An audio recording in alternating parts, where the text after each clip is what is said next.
আবারও একটি মজাদার রেসিপি নিয়ে আপনাদের মাঝে চলে আসলাম। আজকে যে রেসিপিটি করে দেখাবো সেটা ছোট বড় সবাই খুবই পছন্দ করে এবং এটা একটি স্পেনের খুব বিখ্যাত ডেজার্ট। চলেন তাহলে শুরু করি। প্রথমে একটি প্যানে 1 কাপ পানি নিয়েছি, সেই সাথে সামান্য পরিমাণে লবণ এবং 2 টুকরো বাটার দিয়ে দিয়েছি এবং 2 টেবিল চামচ চিনি ব্যবহার করেছি এখানে। এবার এগুলো ভালো করে নেড়ে ফুটে ওঠা পর্যন্ত ওয়েট করতে হবে। পানিটা ফুটে উঠলেই এর মধ্যে আমি 1 কাপ ময়দা দিয়ে দিব এবং খুব ভালো করে নেড়ে সেদ্ধ করে নিতে হবে। দেখতেই পাচ্ছেন কিভাবে আমি ময়দাটাকে সেদ্ধ করে নিলাম। এবার যখন ময়দাটা ঠান্ডা হয়ে যাবে তখন এর মধ্যে একটা ডিম এবং 1 চা চামচ ভ্যানিলা এসেন্স দিয়ে দিতে হবে। এবার ডিমের সাথে ময়দাটাকে খুব ভালো করে মিশিয়ে নিতে হবে। সেই জন্য এখানে আমি একটি মিনি চপার ব্যবহার করছি যাতে খুব ভালো করে মিশিয়ে নিতে পারি।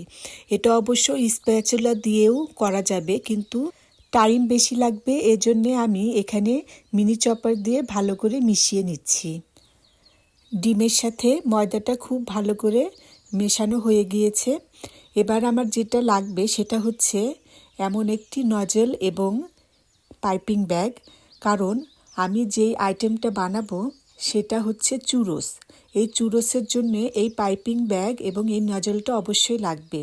এবার পাইপিং ব্যাগের মধ্যে ডোটাকে ভরে নিতে হবে এবং পাইপিং ব্যাগের সামনের অংশটুকু একটি কেচি দিয়ে কেটে নিতে হবে। একটু প্রেস করলেই দেখা যাবে সামনের দিকে ডোটা বের হয়ে আসছে। এবার যেইভাবে চুরোসগুলোকে ভেজে নিতে হবে, একটু প্রেস করার পরে যখন লম্বা হয়ে বের হয়ে আসবে তখন কেচি দিয়ে ঠিক এইভাবে কেটে দিতে হবে। দেখতেই পাচ্ছেন কিভাবে কাটছি। এখানে কিন্তু আমার মেয়ে আমাকে হেল্প করছে কেচি দিয়ে কাটার কাজটা। এবার খুব আস্তে আস্তে এগুলোকে ভেজে নিতে হবে এবং যখন গোল্ডেন কালার হয়ে আসবে তখন চুরোসগুলোকে তুলে নিতে হবে। এইভাবেই খুব সহজে বাসায় চুরোসগুলো বানিয়ে নিতে পারবেন। চুরোস সাধারণত চিনি এবং দারুচিনির পাউডারের সাথে কোট করে খেতে হয়। এখানে আমি চিনি আর দারুচিনির পাউডার একসাথে মিশিয়ে রেখেছি এবং এগুলো কোট করে নিচ্ছি। আবার হোয়াইট চকলেট সস এবং মিল্ক চকলেট সসের সাথেও এই চুরোস খেতে অনেক মজা লাগে। আপনাদের বাচ্চাদেরকে যদি এই আইটেমটি একবার বানিয়ে খাওয়ান তাহলে তো ওরা প্রত্যেক দিন এই আইটেমটি খেতে চাবে। খেতে এটা এতই সুস্বাদু। আজকে তাহলে এই পর্যন্তই। আর আমার রেসিপিটি যদি ভালো লেগে থাকে আমাকে অবশ্যই সাপোর্ট করবেন।